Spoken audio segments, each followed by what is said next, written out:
So we've got something a little bit different for you today.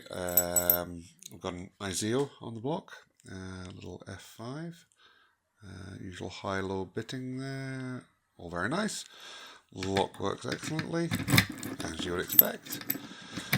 But rather than pick it today, we're going to beat the crap out of it. We're going to beat the crap out of it with my new lockdown picker, Bump Hammer. So that's just arrived, and finally going to get around to using some bump keys that Dan kindly made for me, Dan Blackler. So Dan, thank you very much for these. This one's a Iseo F5 pin. Pop that in there.